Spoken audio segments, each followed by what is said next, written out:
كتاب مكنون لا يمسه إلا المطهرون تنزيل من رب العالمين.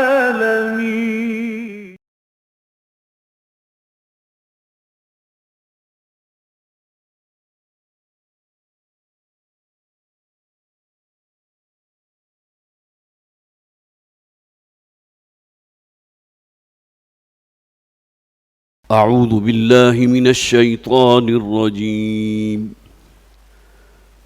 بسم الله الرحمن الرحيم. ما أصاب من مصيبة في الأرض ولا في أنفسكم إلا في كتاب من قبل أن نبرأها إن ذلك على الله يسير. لكي لا تأسوا على ما فاتكم ولا تفرحوا بما آتاكم والله لا يحب كل مختال فخور. الذين يبخلون ويأمرون الناس بالبخل ومن يتول فإن الله هو الغني الحميد. لقد أرسلنا رسلنا بالبينات وأنزلنا معهم الكتاب والميزان ليقوم الناس بالقسط وأنزلنا الحديد فيه بأس شديد ومنافع للناس وليعلم الله من ينصره ورسله بالغيب إن الله قوي عزيز. ولقد أرسلنا نوحا وإبراهيم وجعلنا في ذريتهما النبوة والكتاب فمنهم مهتد وكثير منهم فاسقون. ثم قفينا على آثارهم برسلنا وقفينا بعيسى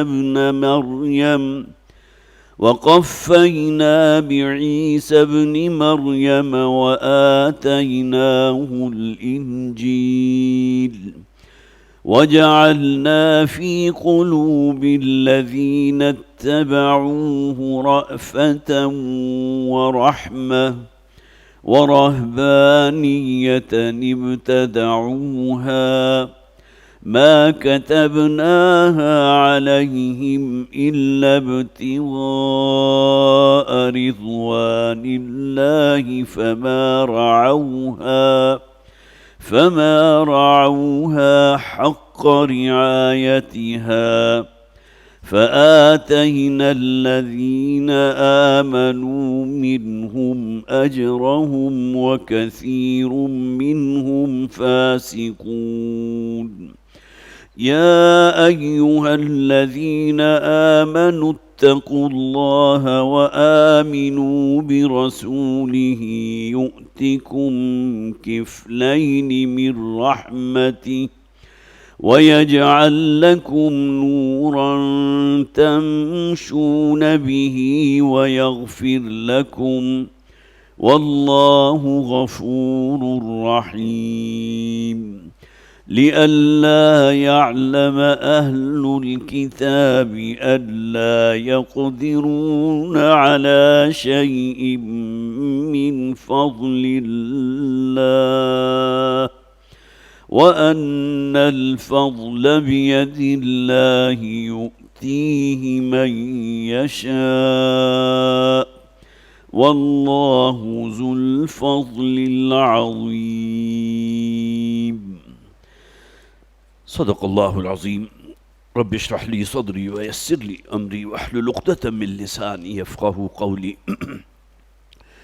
اللهم الهمنا رشدنا واعصمنا من شرور أنفسنا آمین یا رب العالمین۔ سورہ حدید کا چوتھا رکوع اور تیسرے رکوع کی ابتدائی 3 آیات ابھی ہم نے سنی ہے۔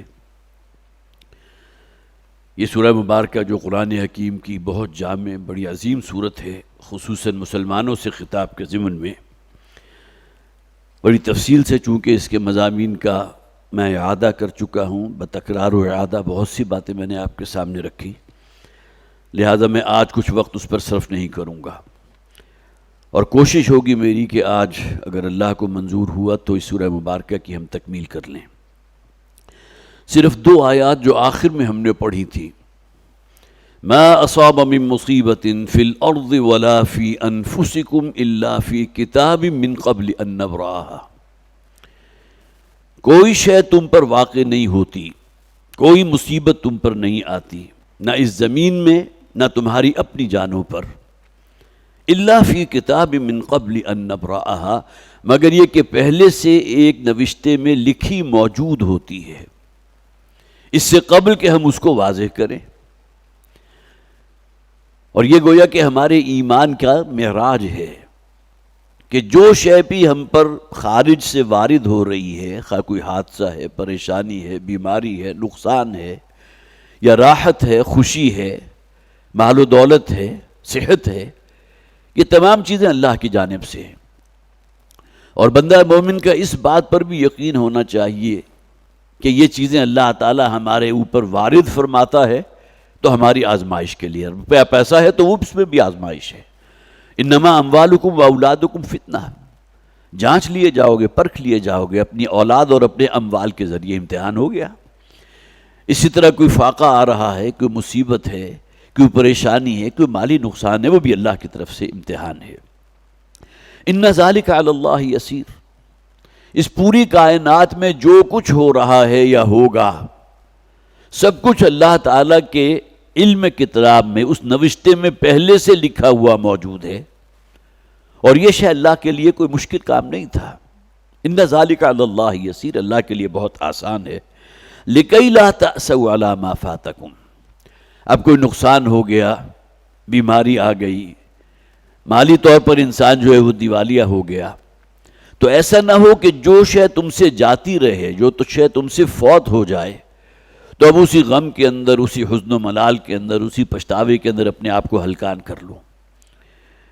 لِكَيْ لَا تَأْسَوْا عَلَى مَا فَاتَكُمْ وَلَا تَفْرَحُوا بِمَا آتَاكُمْ، اور اللہ کی طرف سے اگر منوازجات ہیں، مال و دولت ہے، صحت ہے، روپیہ پیسہ ہے، اولاد ہے، اولاد کے آگے اولاد اپنی نگاہوں کے سامنے آپ کھیلتے دیکھ رہے ہیں، تو یہ بھی نہ ہو کہ اللہ کو بھول جائیں اور خوشی میں اپنے آپے سے باہر ہو جانا۔ فرح کہتے ہیں، لا تفرح، جیسا کہ قارون کے بارے میں آیا تھا نا، جس میں جو مال و دولت دی ہے اللہ نے، معلوم ہوتا ہے کہ تم خوشی کی وجہ سے، مسرت کی وجہ سے اپنے آپے سے باہر ہو رہے ہو۔ لا تفرح ان اللہ لا يحب الفرحین، اللہ تعالیٰ ایسے لوگوں کو پسند نہیں فرماتا کہ جو اپنے آپے میں نہ رہیں، خوشی کے جو موقع کے اوپر جو ہے کہ وہ اس درجے جو ہے پھولے نہ سمائیں کہ اپنے آپے سے باہر ہو جائیں۔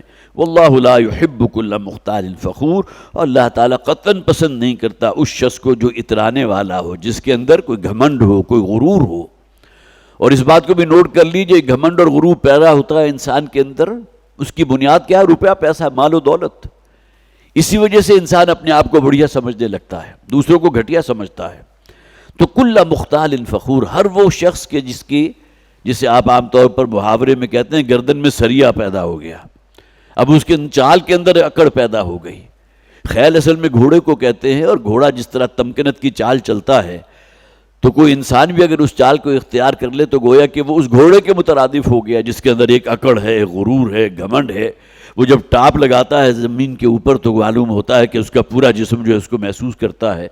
تو تمہاری چال کے اندر بھی وہ شے پیدا نہ ہو جائے۔ وَلَا تَمْشِ فِي الْأَرْضِ مَرَحًا، سورہ بنی اسرائیل میں جو ہدایات دی گئی ہیں اس میں بڑی بنیادی ہدایت ہے کہ اپنے اندر تواضع اور انکساری پیدا کرو. یہ نہ ہو کہ تمہاری چال کے اندر اکڑ پیدا ہو جائے اور کچھ جو ہے انسان زمین پر جو ہے وہ قدموں کو زور زور سے مال کر چلے، جیسا کہ سورہ بنی اسرائیل میں نہیں کہیں اور بھی فرمایا گیا، غالباً سورہ لقمان کے اندر بھی یہ بات جو ہے بیان کی گئی ہے کہ اِنَّكَ لَن تَخْرِقَ الْأَرْضَ وَلَن تَبْلُغَ الْجِبَالَ طُولًا. سورہ بنی اسرائیل میں کتنی ہی زور سے تم زمین پر اپنا پاؤں مار لو اپنے غرور کی وجہ سے، زمین میں شگاف پیدا نہیں کر سکتے، پھاڑ نہیں سکتے. اور اپنی گردن کو کتنا ہی اکڑا لو، پہاڑوں سے بلند نہیں ہو سکتے. چلے پہاڑ تو بہت دور کی بات ہے، یہ کھجور کا درخت بھی تو ہے نا 50 60 70 فٹ بلند. کتنی ہی اکڑ دکھا لو لیکن یہ کہ کھجور کا درخت تم سے بلند ہی رہے گا، تم اس کو جو ہے پیچھے نہیں چھوڑ سکتے. تو یہاں بھی وہی بات فرمائی گئی، وہ لا يحب كل مختال فخور، فخر جتانے والا، مال و دولت کی بنیاد پر، شکل و صورت کی بنیاد پر اپنے آپ کو اعلیٰ سمجھنے والا، نسل کی بنیاد پر اپنے آپ کو بڑھیا سمجھنے والا، اللہ تعالیٰ ایسے لوگوں کو پسند نہیں کرتا. الذین یبخلون ویأمرون الناس بالبخل، وہ لوگ کہ جو بخل سے کام لیتے ہیں، نہ صرف یہ کہ خود بخل سے کام لیتے ہیں، لوگوں کو بھی ترغیب دیتے ہیں، اکساتے ہیں بخل کی طرف. امر کا لفظ جو ہے حکم کے لیے بھی آتا ہے، ترغیب دینے کے لیے بھی آتا ہے. ظاہر ہے کوئی شخص جو ہے کسی دوسرے کو بخل کا حکم تو نہیں دے سکتا، اگرچہ باپ اپنے بیٹے کو کہہ سکتا ہے جو کچھ صدقہ و خیرات زیادہ ہی کرتا ہے کہ بھائی ذرا اپنے مستقبل کا بھی خیال کرو، اپنے ہاتھوں کو جو ہے کچھ روک کر رکھو، تمہاری اولاد ہے، تمہاری بچیاں ہیں، ان کے ہاتھ پیلے کرنے ہیں. تو باپ تو شاید یہ کام کر سکتا ہے لیکن ہر شخص تو نہیں کر سکتا دوسرے کے لیے.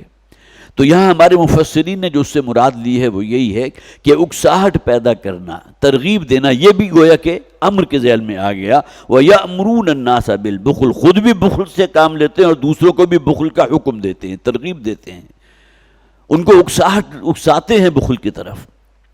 یہاں نوٹ کر لیجئے، بخل جو ہے ہم سمجھتے ہیں شاید روپے پیسے ہی پر انسان کا جو ہے وہ خزانے کا سام بھر کر بیٹھ جانا ہی شاید بخل ہے، جبکہ بخل کا مفہوم جو ہے بہت زیادہ وسیع ہے.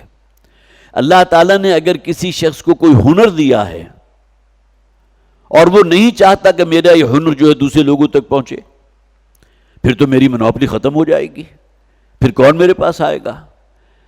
اگر کوئی نفع بخش ہے اس کے پاس موجود ہے، فائدہ مند اور سود بخش ہے اس کے پاس موجود ہے، اور اس کے دل میں یہ خیال ہے کہ نہیں اس پر اپنے ہی حسن کا دیوانہ بنا پھرتا ہوں، بس اس کو اپنے ہی یوٹیلائز کروں گا، اور اس کو دوسرے لوگوں تک نہیں پہنچا رہا، تو یہ بھی بخل ہے. اسی طرح اللہ تعالیٰ نے کسی کو علم دیا، دین کا علم ہے، قرآن کا علم ہے، وہ اسی پر قانع ہو کر رہ گیا کہ ٹھیک ہے یہ علم ہے، میں اسے اپنے آپ کو سیراب کر رہا ہوں. یہ بھی ایک درجے کا علمی بخل ہوگا کہ اس علم کو دوسرے لوگوں تک نہ پہنچاؤ. کوئی ہنر دیا ہے اللہ تعالیٰ نے، اس ہنر کو اپنے تک محدود رکھو. تو معاملہ بخل کا صرف روپے پیسے کی حد تک نہیں ہے، بلکہ اس میں بھی انسان بخیل ہوتا ہے. کسی کو کہ جسے آپ کہیے کہ منافع بخش کاروبار کا پتہ چلا، کوئی ایسا بزنس ہے، ایسی تجارت ہے، کوئی ٹریڈ ہے، اب ظاہر ہے کہ اس کا اپنا ایک مفاد بھی ہے نا. اگر وہ دوسروں کو بتائے گا تو دوسرے لوگ بھی اس میں شامل ہو جائیں گے. ہمارا دین ان باتوں سے روکتا ہے. یہ بخل کے جس میں انسان روپے پیسے کو ایک طرف رکھیے، وہ ہن ہو، وہ علم ہو، وہ کوئی منافع بخش کاروبار ہو، اس کو بھی صرف اپنے تک اگر محدود کر لے تو معلوم ہوا کہ یہاں جو قرآن نے کہا نا وَيَأْمُرُونَ النَّاسَ بِالْبُخْلِ، وہ لوگ جو لوگوں کو بخل کی اکساہٹ پیدا کرتے ہیں، بخل کی ترغیب دیتے ہیں، بخل کا حکم دیتے ہیں. وَمَن يَتَوَلَّ فَإِنَّ اللَّهَ هُوَ الْغَنِيُّ الْحَمِيدُ، اور جو شخص بھی روگردانی اختیار کرے گا اللہ کے حکم کو پاؤں تلے روندے گا. اب یہ تمام چیزیں جو ہیں قرآن حکیم میں شریعت کے احکامات ہی ہیں نا کہ جو موجود ہیں. جو شخص اس پر عمل پیرا نہیں ہو رہا گویا کہ وہ اللہ کی ہدایت سے منہ موڑ رہا ہے. وَمَن يَتَوَلَّ، جو شخص بھی منہ موڑے گا، روگردانی اختیار کرے گا، فَإِنَّ اللَّهَ هُوَ الْغَنِيُّ الْحَمِيدُ، تو جان لو کہ اللہ ہی ہے کہ جو الغنی بھی ہے، الحمید بھی ہے. غنی کسے کہتے ہیں؟ جسے کسی دوسرے کی احتیاج نہ ہو. اللہ غنی ہے، اسے کسی کی احتیاج نہیں. تمہارے پاس جو کچھ ہے اللہ کا دیا ہوا ہے، اگر اس کے رستے میں لگاؤ گے، خرچ کرو گے، 3 اصطلاحات جو ہم نے پڑھی، اللہ کو قرض دینا، من ذا الذی یقرض اللہ قرضا حسنا. اسی طرح وما لکم الا تنفقوا فی سبیل اللہ، یہی روپیہ پیسہ خرچ کرو اللہ کے دین کے لیے، اللہ کے رستے میں. اسی طرح جہاد بالمال ہے، جہاد بالنفس ہے. ان المصدقین والمصدقات، یہ تمام اخیر اصطلاحات جو ہے ہم نے اسی سورہ مبارکہ میں پڑھ لی. صدقہ دینے والے مرد ہوں عورتیں ہوں، ان کا اجر اللہ کے ہاں محفوظ ہے. تو جس شخص کو بھی اللہ نے روپیہ پیسہ مال و دولت دیا ہے، سب سے پہلی بات تو یہ کہ اس میں بخل سے کام نہ لے. صرف روپیہ پیسہ نہیں، بقیہ چیزیں میں نے آپ کو گنوا دی. اور پھر یہ کہ اگر تم یہ کام کرو گے بھی تو اللہ کا کوئی نقصان نہیں کرو گے. اللہ کو تمہارے روپے پیسے کی احتیاج نہیں ہے. وہ تو کسی شخص کو جتنا چاہے وہ دے سکتا ہے، نواز سکتا ہے. یہ تو تمہارے ہی اپنے فائدے کی بات ہے نا. اللہ تعالیٰ کسی کے اللہ کے دین کے لیے خرچ کرنے کو اپنے ذمہ قرض سے تعبیر دے رہا ہے، کس بنیاد پر؟ حالانکہ دیا ہوا بھی اللہ کا ہے، لیکن اگر اس کے لیے خرچ کرتے ہو، اس کے رستے میں دیتے ہو، دین کی اشاعت کے لیے خرچ کرتے ہو، تو اللہ تعالیٰ اسے اپنے ذمہ قرض سے تعبیر فرماتا ہے. اور قرض بھی وہ کہ جس کا اجر و ثواب دگنا تگنا 100 گنا نہیں بلکہ 700 گنا تک پہنچ جائے. یہ تو اللہ تعالیٰ کا خزانہ فضل جو، اس میں کوئی کمی تو نہیں ہے. وَمَن يَتَوَلَّ فَإِنَّ اللَّهَ هُوَ الْغَنِيُّ الْحَمِيدُ. جو شخص بھی روگردانی اختیار کرے گا تو اسے جان لینا چاہیے کہ اللہ ہے جو الغنی ہے، الحمید ہے. اس کی حمد ہو رہی ہے، اس کائنات کا پتا پتا اس کی حمد کر رہا ہے. یہ جو پرندوں کی آوازیں ہیں، جو بہت ہی جھرنے کی آواز ہے، اسی طرح ہوا کی جو سرسراہٹ ہے، کیا جب کہ اللہ تعالیٰ نے، جیسا کہ قرآن بھی کہتا ہے نا کہ اِن مِّن شَيْءٍ إِلَّا يُسَبِّحُ بِحَمْدِهِ وَلَٰكِن لَّا تَفْقَهُونَ تَسْبِيحَهُمْ. اس کائنات میں کوئی شے ایسی نہیں جو اللہ کی تسبیح نہ کر رہی ہو. ہاں وہ تسبیح تمہاری سمجھ میں نہیں آ رہی.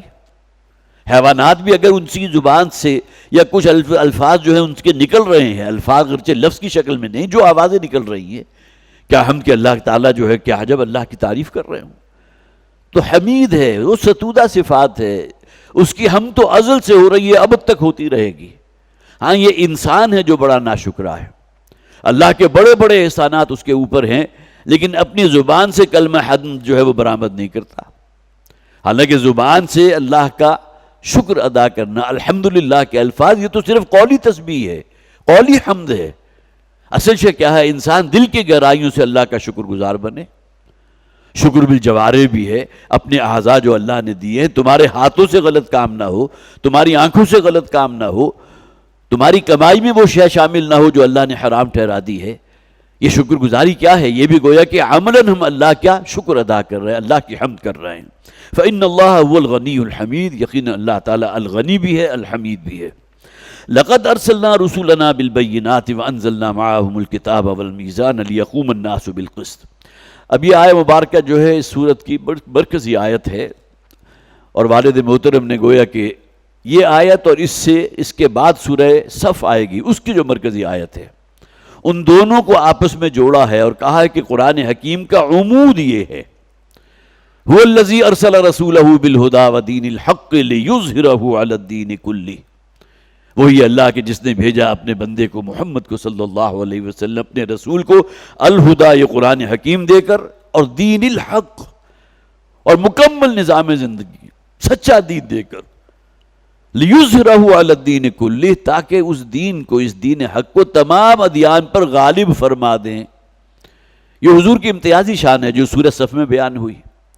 اور اسی طرح جو عمومی قاعدہ ہے اللہ تعالیٰ نے اس آیت مبارکہ میں بیان فرما دیا، لَقَدْ أَرْسَلْنَا رُسُلَنَا بِالْبَيِّنَاتِ. ہم ہی بھیجتے رہے ہیں اپنے رسولوں کو واضح تعلیمات کے ساتھ، بینات، روشن دلائل. اور اس میں وہ معجزات بھی آ گئے جو اللہ تعالیٰ نے اپنے نبیوں اور رسولوں کو عطا فرمایا. حضرت عیسیٰ علیہ السلام کو کیسے کیسے حصی معجزات عطا فرمائے، حضرت موسیٰ کو عصائے موسیٰ عطا فرمائے، ید بیضا عطا فرمایا. پھر یہی عصا تھا جو سمندر کے کنارے جب زمین پر مارا ہے تو سمندر پھٹ گیا، اور اس میں جو ہے ایک رستہ نکل آیا جس میں بنی اسرائیل جو ہے وہ اس میں نکل گئے حضرت موسیٰ علیہ السلام کی معیت میں. اور جو فرعون پہنچا تو اللہ کے حکم سے وہ پانی کو ملا دیا گیا، وہ غرق ہو گیا. یہی عصا تھا نا. اسی عصا کو زمین پر مارا ہے تو اس میں سے 12 چشمے پھوٹ بہے. تو یہ حصی معجزات اللہ تعالیٰ نے بہت سے انبیاء اور رسول کو دیے ہیں. لیکن یہ کہ یہاں جو بینات ہے صرف معجزات کے لیے نہیں بلکہ روشن دلائل. اور بینہ کسے کہتے ہیں؟ جس میں اس رسول یا نبی کی ایک مکمل کردار کشی کی گئی ہے. کہ کردار کیا تھا ان لوگوں کا؟ اپنے دور کے انتہائی شریف، انتہائی بامروت، انتہائی سعادت مند اور نیک انسان، اللہ ان کو چنتا تھا نبوت اور رسالت کے لیے. تو یہ بھی تو ایک روشن دلیل ہے نا. کل تک جو شخص جو ہے تمام لوگوں کی آنکھوں کا تارا تھا، اللہ نے اسے چنا نبوت اور رسالت کے لیے، اور اس کے بعد پوری قوم اس کی دشمن بن گئی. کسی نے پاگل کہہ دیا، کسی نے مجنون کہہ دیا، کسی نے ساحر کہہ دیا، کسی نے مسحور کہہ دیا، کاہن کہہ دیا. یہ معاملات تو نبی اکرم صلی اللہ علیہ وسلم کے ساتھ ہوئے ہیں. سب کچھ کہا گیا. نون والقلم وما یسطرون ما انت بنعمت ربک بمجنون. آپ کو لوگ مجنون اور دیوانہ کہہ رہے ہیں، آپ اطمینان رکھیے. آپ کو جو نعمت اللہ تعالیٰ نے دی ہے قرآن حکیم کی شکل میں، یہ کوئی دیوانگی نہیں ہے معاذ اللہ، یہ شاعری نہیں ہے، یہ کہانت نہیں ہے. تو وہ بینات میں گویا کہ اس رسول کا پورا کردار اور پاس ہسٹری بھی آ جاتی ہے، جو گویا کہ لوگوں کے سامنے سب سے بڑی دلیل ہے کہ جو شخص 40 برس تک اس قوم میں رہا اور اپنی سعادت، اپنی شرافت، اپنی صدق، اپنی امانت اس کا جو ہے ان سے گواہی لے لی. نبی اکرم صلی اللہ علیہ وسلم کو بھی تو الصادق کا لقب دیا تھا. کس قوم نے دیا تھا؟ وہی قوم کے جو بعد میں حضور کی جان کے دشمن بن گئی. الامین کا لقب دیا گیا، انتہائی امانت دار شخص. تو یہ گویا کہ لقد ارسلنا رسولنا بالبینات، ہم نے یہ جو بینات عطا فرمائے تھے اپنے رسولوں کو، معجزات بھی آ گئے، اس میں بڑے روشن دلیلیں بھی آ گئیں. قرآن حکیم کی آیات جو ہے فیہ آیات بینات، یہ وہ آیات ہیں جو بہت واضح ہیں. اس میں بڑے بڑے جو ہے بصائر موجود ہیں، بصیرت افروز چیزیں موجود ہیں.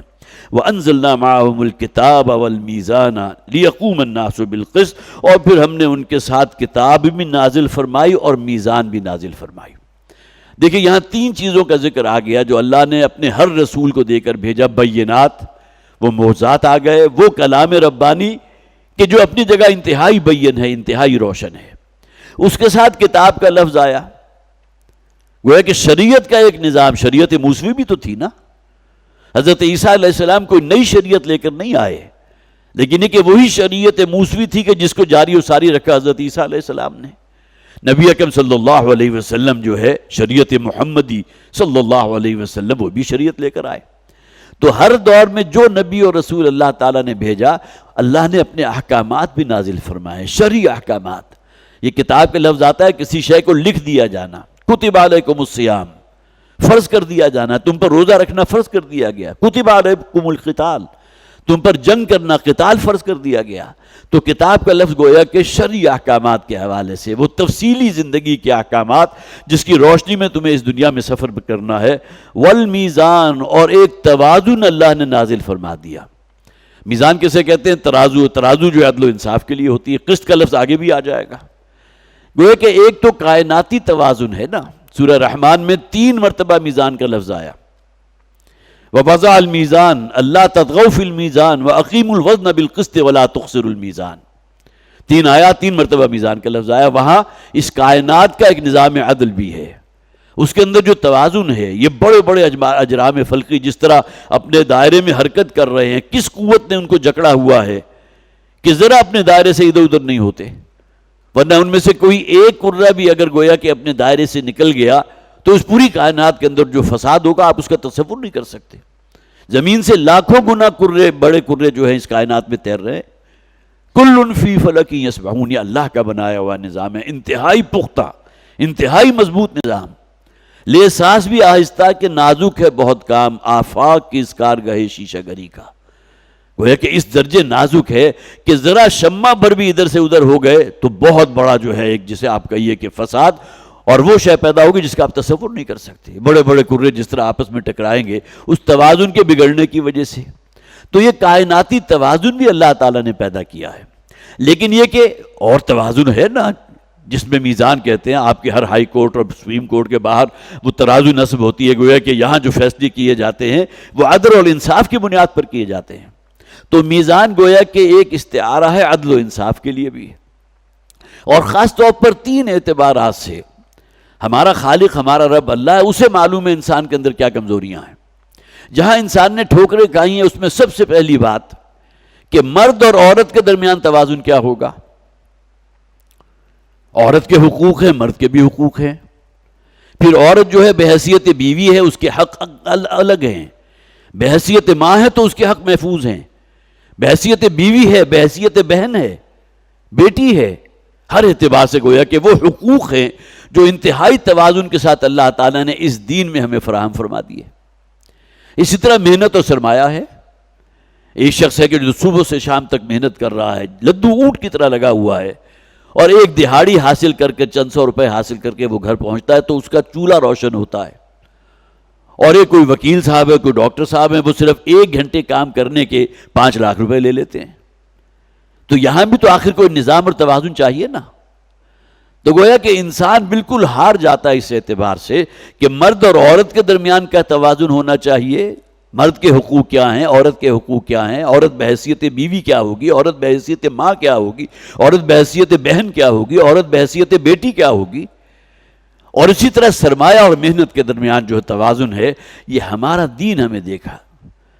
ورنہ انسان جو ہے گمراہیوں میں کہاں تک پہنچ گیا کہ کسی شخص کی کوئی ذاتی ملکیت ہونی ہی نہیں چاہیے. ہر شے کی جو ملک ہوگی وہ اسٹیٹ کی ملکیت ہے. گمراہی یہاں تک بھی پہنچ گئی.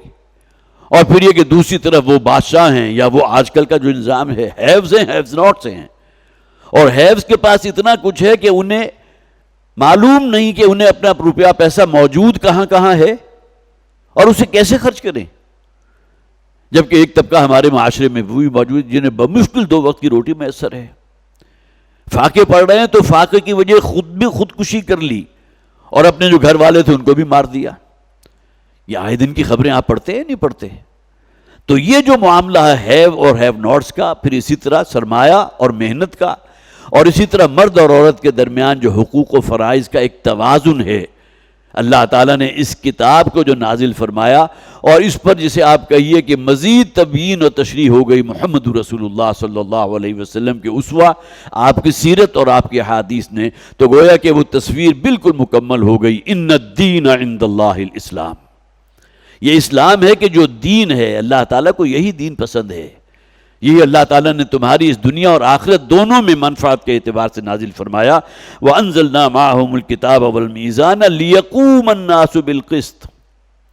نبیوں اور رسولوں کو اللہ نے لوگوں کو بھکشو بنانے کے لیے نہیں بھیجا تھا کہ چلے جاؤ غاروں کے اندر جا کر تپسیائیں کرو اور مراقبے کرو اور اپنے آپ کو دوہے دنیاوی لذات سے دور کر دو. اسی دنیا میں رہو لیکن اللہ کے دین پر نہ صرف قائم رہو بلکہ لوگوں کو بھی اس کی دعوت دو. یہی مشن تھا نا محمد رسول اللہ صلی اللہ علیہ وسلم کا. آغاز وحی کے بعد سے 13 برس جو آپ نے مکہ میں گزارے، یہی تبلیغ ہے، یہی دعوت ہے. ایک ایک گھر جا کر آپ نے کنڈی کھٹکھٹائی ہے اور اس دین توحید کا پیغام ان لوگوں تک پہنچایا نہیں پہنچایا. اور اس کے بعد پھر وہی مراحل ہیں جو پھر ان لوگوں کی تربیت ہوئی ہے، ان کا تزکیہ ہوا ہے، ایک جماعت کی شکل اختیار کی ہے. گویا کہ اب وہ جو رسیاں تھیں ان کو بٹ کر ایک کوڑا ہاتھ میں آ گیا اور اس کوڑے کو پھر جو ہے باطل کے سر کے اوپر مارا ہے، اس کے پیٹھ پر مارا ہے. جاء الحق وزہق الباطل ان الباطل کان زہوقا. یہ تمام مدارج جو آپ کو نظر آتے ہیں محمد رسول اللہ صلی اللہ علیہ وسلم کی سیرت میں، یہ پورا ایک انقلابی پروسیس ہے. اور غرض و غایت کیا ہے کہ لوگوں کو ظلم سے نجات دلائی جائے. ان کے اوپر جو ظالم حکمران ہیں انہیں اللہ کی فرما برداری میں دیا جائے، اور اگر نہیں تیار تو ان کی سرکوبی کی جائے، ان کا سر کچل دیا جائے اور اللہ کے دین کو، نظام عدل و قسط کو قائم اور نافذ کیا جائے. اور سورہ صف کے بارے میں جیسا کہ میں نے عرض کیا تھا کہ نبی اکرم صلی اللہ علیہ وسلم کی بعثت کی جو تکمیلی شان ہے لِيُظْهِرَهُ عَلَى الدِّينِ كُلِّهِ، اور یہاں اسی کے لیے جو الفاظ آئے ہیں لِيَقُومَ النَّاسُ بِالْقِسْطِ، تاکہ اسلام کے نظام عدل کو قائم فرما دیں، نافذ فرما دیں، اس شریعت پر عمل پیرا لوگوں کو کروا دیں. وَأَنزَلْنَا الْحَدِيدَ فِيهِ بَأْسٌ شَدِيدٌ، اور پھر ہم نے لوہا بھی نازل کیا. یہ ڈاکٹر صاحب رحمۃ اللہ علیہ خاص طور پر کہتے تھے کہ انقلابی پروسیس میں اور انقلابی جو مراحل ہیں اس عنوان کے اعتبار سے یہ آیہ مبارکہ قرآن حکیم کی عریاں ترین آیت ہے، جہاں گویا کہ حکم دیا جا رہا ہے کہ لوہے کی طاقت کو ہاتھ میں لو. یہ ظالم اپنے ظلم سے باز نہیں آئیں گے. لِيَقُومَ النَّاسُ بِالْقِسْطِ، اگر لوگوں کو عدل و انصاف کا نظام فراہم کرنا ہے تو ان کا سر کچلنا ہوگا. اور اس کے لیے وَأَنزَلْنَا الْحَدِيدَ، گویا کہ لوہا نازل کرنے کی یا لوہے کو اس زمین سے نکالنے کی اولین مقصد کیا ہے؟ سامان حرب تیار کرو. وہ آپ کو معلوم ہے کہ گولڈا میئر جو تھی بنی اسرائیل کے جو وزیر اعظم رہی ہے، اس نے جب بہت بڑا کوئی فوجی معاہدہ کیا تھا امریکہ کے ساتھ، تو اس موقع پر اس نے یہ دلیل دی تھی کہ میں نے سیرت کا مطالعہ کیا ہے اور میں نے اس بات کو نوٹ کیا کہ جب نبی اکرم صلی اللہ علیہ وسلم کا انتقال ہوا تو آپ کے حجرے میں نہ کھانے کو کچھ تھا، نہ پینے کو کچھ تھا، نہ دنیاوی ساز و سامان تھا، کوئی سامان آسائش ہوتا ہے، سامان راحت، کوئی شے موجود نہیں تھی۔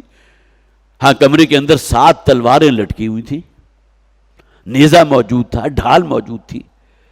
تو میں نے وہیں سے یہ لیسن حاصل کر لیا کہ اگر زندگی چاہتے ہو، اب یہ اسرائیل کی وزیر اعظم ہے جو کہہ رہی ہے، تو ہمیں اسوہ محمدی کے اس پہلو کو سامنے رکھنا ہوگا۔ اس نے اسوہ محمدی کے الفاظ استعمال نہیں کیے، لیکن صاف اس نے بتا دیا کہ میں نے سیرت کا مطالعہ کیا اور آخری وقت جو حضور کا اس دنیا میں گزرا ہے تو سوائے اس کے کہ آپ کے پاس سامان حرب وافر تعداد میں موجود تھا، کوئی دنیاوی ساز و سامان موجود نہیں تھا۔ تو وَأَنزَلْنَا الْحَدِيدَ، اور لوہے کی جو ہے نازل کیا گیا، اگرچہ نازل کرنے کا لفظ آیا آسمان سے تو نہیں اترا، لیکن اس زمین سے اللہ تعالیٰ نے نکالا تو ہے نا۔ یہ لوہا آپ اسی زمین سے حاصل کر رہے ہیں، معدنیات میں سے ہے لوہا، اگرچہ تعبیر اس کو کر دی گئی، آخر زمین کو بھی تو اللہ تعالیٰ نے تخلیق فرمایا نا۔ اس کے اندر یہ جو خزانے رکھ دیے، خواہ لوہا ہو، خواہ تانبا ہو، خواہ پیتل ہو، خواہ سونا ہو، ہیرے جواہرات ہو، یہ کہاں سے حاصل ہو رہے ہیں؟ اور سب سے بڑھ کر آج کی جو جسے آپ کہیے انتہائی ویلیوبل چیز، یہ کروڈ آئل جو آپ کو مل رہا ہے، کہاں سے مل رہا ہے؟ یہ تو زمین کے پیٹ میں موجود ہے نا، جس کے لیے اب جنگیں ہو رہی ہیں اور کیا کچھ ہو رہا ہے، اور لوگوں کے اندر جو دنگا فساد ہو رہا ہے، جس طرح اس آئل کی قیمتیں بڑھتی چلی جا رہی ہیں، جس طرح مشینری جو ہے وہ ختم ہوتی چلی جا رہی ہے، یہ تمام چیزیں زمین سے نکل رہی ہیں۔ یہاں بھی فرمایا گیا لوہا اگرچہ نکلتا زمین سے ہے، لیکن اللہ تعالیٰ نے اس کو پیدا فرمایا ہے، کانوں سے نکالا ہے۔ وَأَنزَلْنَا الْحَدِيدَ فِيهِ بَأْسٌ شَدِيدٌ، اور لوہے کو بھی ہم نے بنایا تمہارے استعمال کے لیے جس میں جنگ کی طاقت ہے۔ گویا کہ مقدم کیا گیا سامان حرب کو۔ اس زمانے میں تلواریں تھیں، ڈھال تھا، نیزہ تھا، اسی طرح خنجر ہوگا اور اس قسم کی تمام چیزیں ہوں گی، لیکن آج بھی تو آخر کہیں اگر آپ کو جو ہے جنگ کرنی ہے تو آپ کو سامان چاہیے نہیں چاہیے، اسلحہ چاہیے، اور اعلیٰ قسم کے آپ کو طیارے چاہیے، میزائل چاہیے، یہ تمام چیزیں گویا کہ اس میں شامل ہو جائیں گی۔ اور اس کا بنیادی ایلیمنٹ کیا ہے؟ وہی لوہا ہے۔ اسی لوہے کو آپ جو ہے مزید مختلف الائز اس کی بناتے چلے جاتے ہیں جو لوہے کی طاقت سے کئی 100 گنا طاقت اس کے اندر پیدا کر دیتے ہیں۔ وہ انسان کی عقل ہے جو اللہ نے انسان کو دی۔ تو گویا کہ یہ تمام چیزیں اللہ تعالیٰ ہی نے گویا کہ اس کا سبب پیدا فرمایا۔ وَأَنزَلْنَا الْحَدِيدَ فِيهِ بَأْسٌ شَدِيدٌ، اس لوہے کے اندر جنگ کی شدید طاقت موجود ہے۔ وَمَنَافِعُ لِلنَّاسِ، اور لوگوں کے لیے اور بھی منفعتیں ہیں۔ یہی لوہا ہے کہ جو آپ کی سواری کے کام بھی آتا ہے۔ سائیکل پر اگر کوئی شخص سوار ہے تو اس کا بنیادی سٹرکچر کیا ہے؟ لوہا ہی ہے نا۔ وہ جو پہیہ بنا ہوا ہے وہ بھی لوہے کا ہے، وہ جو اس کا فریم ہے وہ بھی لوہے کا ہے۔ اس سے وہ اور اوپر چلے جائیے، اس سے نیچے چلے جائیے، کوئی اگر چولہا بنا ہوا تو وہ بھی لوہے کا ہے۔ کسی زمانے میں چمٹا اور پھکنی استعمال ہوتی تھی، وہ بھی لوہے کی تھی۔ اسی طرح آپ اپنے برتن استعمال کریں، فیہ باس شدید ومنافع للناس، اس لوہے میں اصلاً طاقت ہے حرب کی، جنگ کی طاقت ہے۔ بعض کہتے ہیں جنگ کو، جب یہ لفظ جو ہے جمع میں آتا ہے باسا، اور اس کے معنی ہے تنگی، سختی، فقر، مفلسی، لیکن جب یہ واحد میں آ گیا تو باس ہے۔ جیسا کہ آیہ بر کے آخر میں فرمایا گیا نا، اولئک الذین صدقوا اولئک هم المفلحون، اس سے پہلے یہ فرمایا گیا والصابرین فی البأساء والضراء وحین البأس۔ گویا کہ آیت کے اس حصے میں بأسا کا لفظ بھی آ گیا جس کے معنی کیا ہے؟ تنگی میں، فقر میں، فاقے میں، اور حین البأس کا لفظ بھی آ گیا، اور جنگ کے وقت وہ ثابت قدم رہتے ہیں۔ تو فیہ بأس شدید، اس لوہے میں جنگ کی صلاحیت ہے، اس میں وہ قوت ہے کہ جس سے آپ سامان حرب بناتے ہیں۔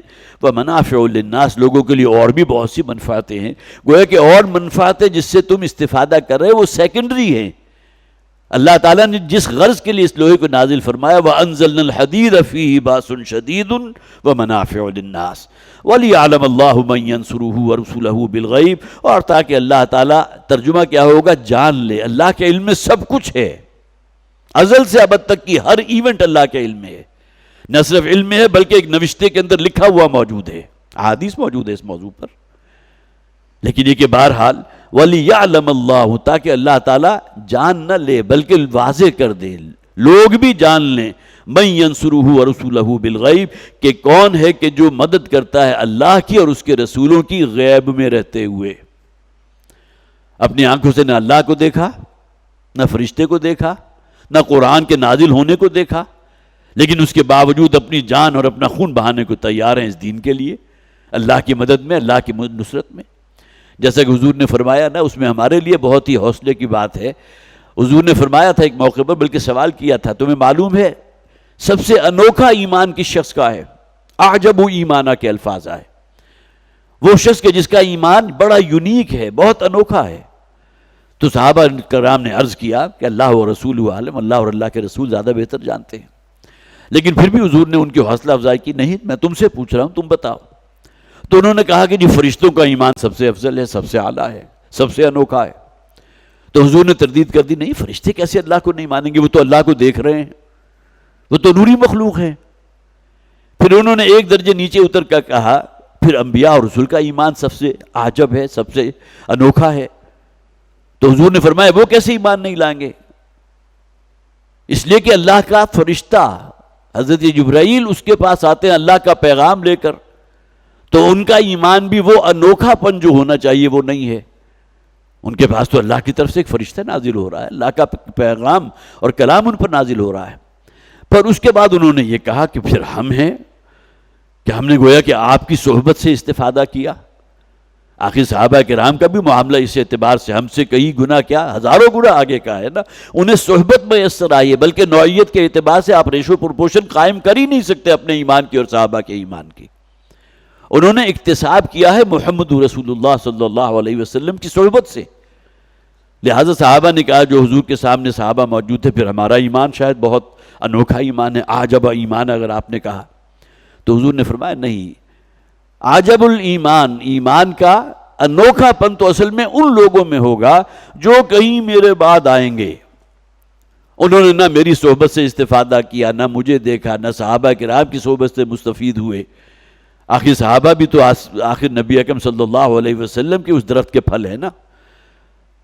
جو تابعین کون ہیں؟ جنہوں نے صحابہ کی صحبت سے استفادہ کیا، وہ تابعین ہیں، وہ بھی ایک شرف ہے. تو وہ لوگ کہ جو میرے بعد آئیں گے، جنہوں نے نہ میری صحبت پائی ہے، نہ اللہ کو دیکھا، نہ فرشتوں کو دیکھا، اس کے باوجود وہ اس کتاب کو اللہ کی کتاب تسلیم کریں گے، اس کو پڑھیں گے، اس پر عمل کریں گے اور میری تعلیمات پر عمل کریں گے. اب ایمان کے اعتبار سے عجب ایمان اس شخص کا ہوگا، انوکھا یونیک ایمان، کہ جو نہ صحابہ میں سے ہے، نہ رسولوں میں سے ہے، نہ فرشتوں میں سے ہیں، بلکہ بعد میں آنے والے امتی جو دین پر مکمل عمل پیرا ہوں. وَلِيَعْلَمَ اللَّهُ مَن يَنْصُرُهُ وَرُسُلَهُ بِالْغَيْبِ، تاکہ اللہ تعالیٰ جان لے اور واضح کر دے لوگوں کے لیے بھی کہ کون ہے کہ جو مدد کرتا ہے اللہ کی اور اللہ کے رسول کی، بالغیب، غیب میں رہتے بن دیکھے. ان اللہ قوی عزیز، یقین اللہ تعالیٰ قوی ہے، بہت قوت والا اور بہت زبردست ہے. وَلَقَدْ أَرْسَلْنَا نُوحًا وَإِبْرَاهِيمَ، اور ہم نے بھیجا نوح علیہ السلام اور ابراہیم علیہ السلام کو. وَجَعَلْنَا فِي ذُرِّيَّتِهِمَا النُّبُوَّةَ، اور ان دونوں کی ذریت میں ہم نے نبوت رکھ دی. دیکھیں یہ دو نام جو ہے حضرت نوح علیہ السلام اور حضرت ابراہیم علیہ السلام، یہ بہت نمایاں ہیں اس اعتبار سے. قرآن حکیم میں بہت سی صورتیں ہیں مکی جن میں حضرت نوح علیہ السلام کا ذکر بھی ہے، اور الگ سے ایک سورت بھی موجود ہے سورہ نوح 29ویں پارے میں. اسی طرح الگ سے سورہ ابراہیم بھی موجود ہے، اور حضرت ابراہیم علیہ السلام کا ذکر بھی میں نے ایک مرتبہ شمار کیا تھا. آج کل تو بڑا ایزی ہوتا ہے، اپلیکیشنز ہے، تو غالباً 80 مرتبہ قرآن حکیم میں حضرت موسیٰ علیہ السلام کا ذکر بھی ہے. تقریباً اتنی ہی مرتبہ حضرت ابراہیم علیہ السلام کا ذکر بھی ہے. حضرت نوح علیہ السلام کا ذکر جیسا کہ میں نے عرض کیا وہ بھی بے شمار مرتبہ، اور ایک صورت الگ سے موجود ہے آپ کے نام کے ساتھ. تو یہ دو نام اس اعتبار سے بہت ممیز ہیں کہ شریعت جو ہے محدود رہی ہے حضرت نوح علیہ السلام کے بعد حضرت ابراہیم تک صرف اولاد نوح میں. ان کے جو 3 بیٹے تھے، حضرت حام، حضرت سام اور حضرت یافث، یہ تینوں ایمان والے تھے، اور ان کی نسل پھر پھیلی ہے، اور نبوت اور رسالت اگر رہی ہے تو انہی کے اندر رہی ہے. انہی کی نسل میں پھر حضرت ابراہیم علیہ السلام ہے. حضرت آدم کو، حضرت نوح علیہ السلام کو آدم ثانی بھی اسی اعتبار سے کہا جاتا ہے کہ گویا کہ حضرت آدم سے لے کر حضرت نوح علیہ السلام تک کا اب یہ دورانیہ فصل کتنا ہے اس کے بارے میں کچھ نہیں کہہ سکتے. ممکن ہے 8-10 ہزار برس ہوں، ممکن ہے 3-4 ہزار برس ہوں. اور اس میں کوئی درمیان کا رسول اور نبی ایسا نہیں ہے جس کا وضاحت سے قرآن نے ذکر کیا ہو سوائے حضرت ادریس علیہ السلام کے، کہ ان کے بارے میں کہا جاتا ہے کہ حضرت نوح اور حضرت آدم کے دوران کا جو دورانیہ ہے اس میں ان کی بعثت ہوئی تھی۔ باقی حضرت نوح علیہ السلام کو پھر آدم ثانی اس بنیاد پر کہا گیا کہ آگے جو ہے نسل آدم پھیلی ہے صرف انہی کی اولاد سے، اور اسی اولاد کے اندر پھر اللہ تعالیٰ نے نبوت اور رسالت کا سلسلہ جو ہے قائم فرمایا۔ اور پھر حضرت ابراہیم علیہ السلام بھی اس اعتبار سے بہت یونیک پرسنالٹی ہیں کہ حضرت ابراہیم علیہ السلام کے بعد بھی جو نبوت اور رسالت پھیلی ہے تو صرف انہی کی نسل میں پھیلی ہے۔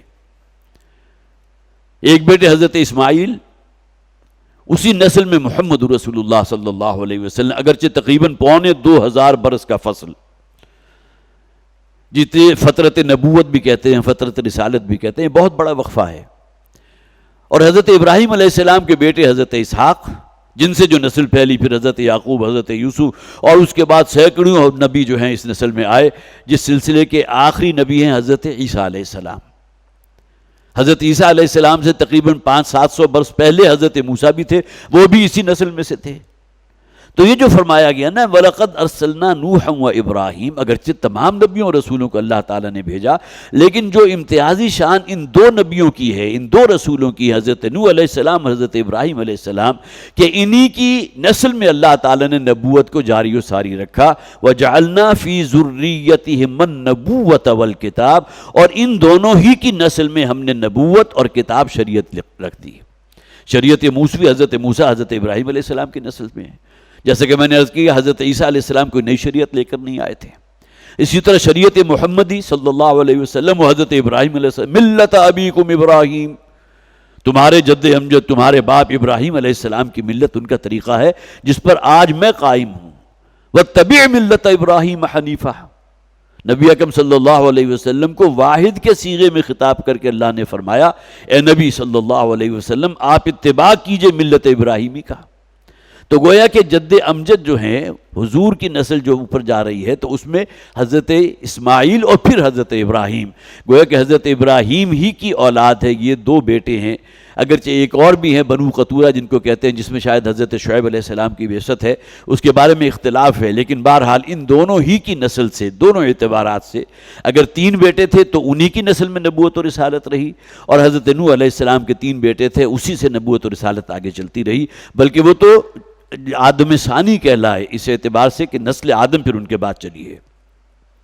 فَمِنْهُمْ مُهْتَدٍ وَكَثِيرٌ مِّنْهُمْ فَاسِقُونَ، تو ہر نبی اور رسول کو جس قوم کی طرف ہم نے بھیجا تو ان میں سے کچھ تو وہ ہوئے کہ جو راہ یاب ہوئے، ظاہر دعوت دی، دعوت توحید، لیکن یہ کہ جنہوں نے لبیک کہا اور اس دعوت توحید کو قبول کر لیا، اب یہ لوگ ہیں جو راہ یاب ہیں۔ فَمِنْهُمْ مُهْتَدٍ، جو راہ راست پر ہو گئے، جو ہدایت یافتہ ہوئے، وَكَثِيرٌ مِّنْهُمْ فَاسِقُونَ، یہ تو معلوم ہوتا ہے کہ قاعدہ کلیہ ایسا ہے جو ازل سے ابد تک رہے گا کہ اس روئے ارضی پر اکثریت فاسقوں اور فاجروں کی ہوگی۔ ہاں قرب قیامت کی جو علامات ہیں، اور اس میں ایک دور آئے گا جبکہ جیسا کہ نبی اکرم صلی اللہ علیہ وسلم کی احادیث سے بھی ثابت ہے کہ اس پورے کرۂ ارضی پر اللہ کا دین سربلند ہو کر رہے گا، جیسا کہ جزیرہ نما عرب کی حد تک اللہ تعالیٰ کا دین قائم اور نافذ ہوا محمد رسول اللہ صلی اللہ علیہ وسلم کی بعثت خصوصی کے اعتبار سے۔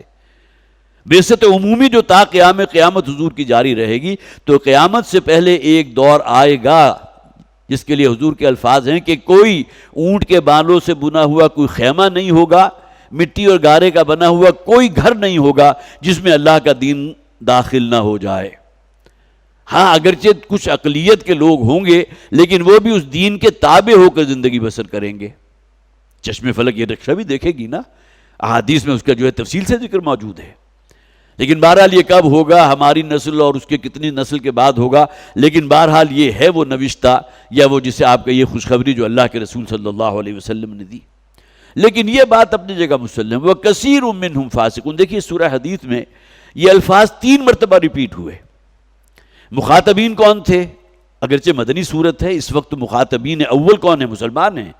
لہذا مسلمانوں کو جھنجھوڑا بھی گیا ہے، انہیں ہلایا بھی گیا ہے، انہیں روپے پیسے کی انفاق کی طرف بھی توجہ دلائی گئی ہے۔ من ذا الذی یقرض اللہ قرضا حسنا، کون ہے تم میں سے جو اللہ کو قرض حسن دے؟ ان المصدقین والمصدقات واقرضوا اللہ قرضا حسنا، یہ تمام جو ہیں وہ جسے آپ کے یہ ترغیب والی باتیں بھی کہی گئی ہیں، لیکن بہرحال مخاطبین جو ہیں اس قرآن کے جب کہ نازل ہو رہا تھا، خاص طور پر مکی صورتیں، تو مشرکین مکہ تھے۔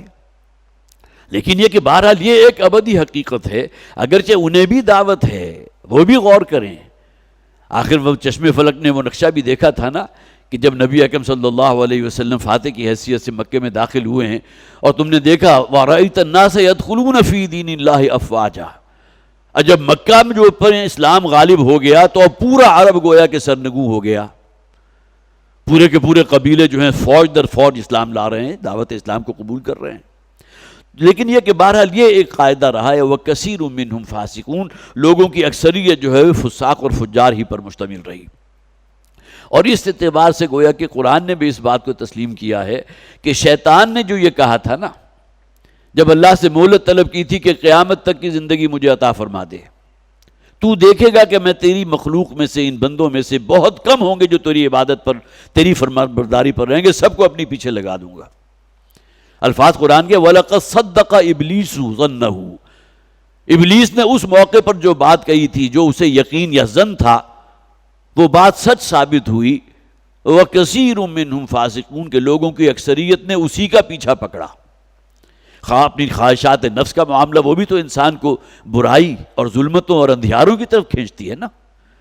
خواہ یہ کہ انسانوں کے اندر وہ کہ جو شیطان کے اعلی کار بن گئے، ان کی پیروی کرنے لگے، انہیں اپنا لیڈر مان لیا، حالانکہ معلوم ہے کہ ہر قسم کا شرعی عیب ان کے اندر موجود ہے، لیکن ان کے نام کے نعرے بھی لگ رہے ہیں، ان کے جلوس کے اندر جو ہائے وائے بھی کی جا رہی ہے، سب کچھ ہو رہا ہے۔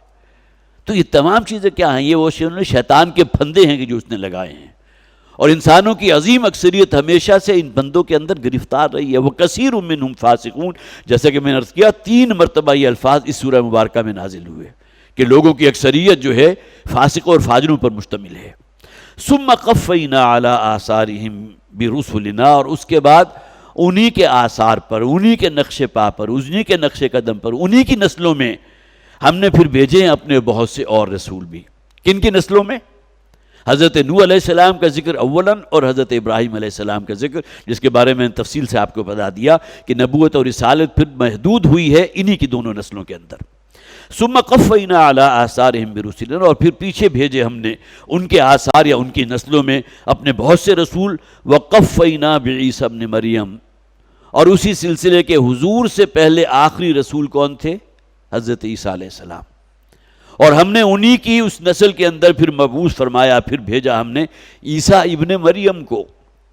آپ کو معلوم ہے حضرت عیسیٰ علیہ السلام کی پیدائش خرق عادت، ان کی پیدائش میں باپ کا کوئی حصہ نہیں ہے، اور قرآن حکیم میں 3-4 سورہ آل عمران میں، سورہ مریم میں اور بھی بعض مقامات پر جو ہے اس بات کو واضح کیا گیا ہے کہ حضرت مریم سلام علیہا نے اپنے بارے میں سوچا کہ جبکہ میری شادی نہیں ہوئی، میرا نکاح نہیں ہوا، مجھے کسی بشر نے مس تک نہیں کیا، اس کے باوجود اللہ مجھے بیٹا دے گا، کیسے ممکن ہے؟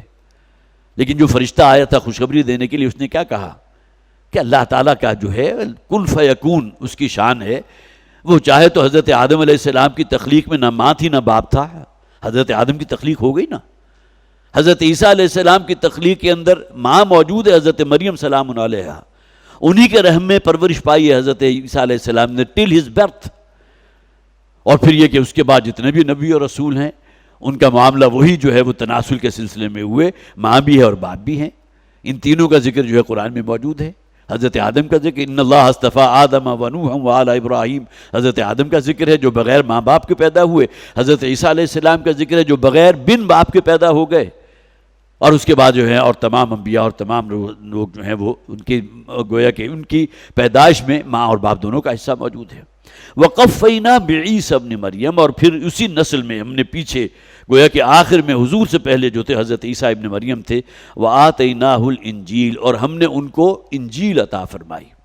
اس بات کو بھی نوٹ کر لیجئے کہ انجیل اصل میں مواعظ پر مشتمل ہے، مواعظ حسنہ ہیں حضرت عیسیٰ علیہ السلام کے، کہ جس میں پہاڑی کا آواز بھی ہے، پھر سمندر کا آواز بھی ہے، پھر کئی اور واز کہے گئے ہیں وہ بھی ہیں، اور اسی طرح بہت سی متی کی انجیل اور مختلف انجیلوں کے نام بھی آپ نے پڑھے ہوں گے، اس لیے کہ بہرحال یہ وہ کتابیں ہیں خواہ تورات ہو خواہ انجیل ہو جن کی حفاظت کا اللہ نے ذمہ نہیں لیا تھا۔ اس میں بہت سی چیزیں جو ہے وہ تنسیخ بھی کر دی گئی، بہت سی چیزیں نئی بھی اس میں شامل کر دی گئیں، تحریف بھی ہوئی ہے، تنسیخ بھی ہوئی ہے، لیکن یہ کہ قرآن حکیم کی حفاظت کا اللہ نے ذمہ لیا تھا۔ انا نحن نزلنا الذکر وانا لہ لحافظون، لہٰذا وہ کتاب جو ہے یہ قرآن حکیم اب یہ قیامت تک محفوظ رہے گی۔ وآتیناہ الانجیل، اور ان کو ہم نے انجیل عطا کی تھی۔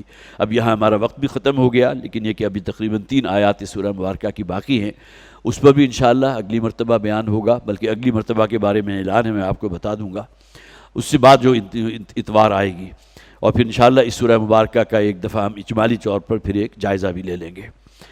بارک اللہ لی ولکم فی القرآن العظیم ونفعنی وإیاکم بالآیات والذکر الحکیم۔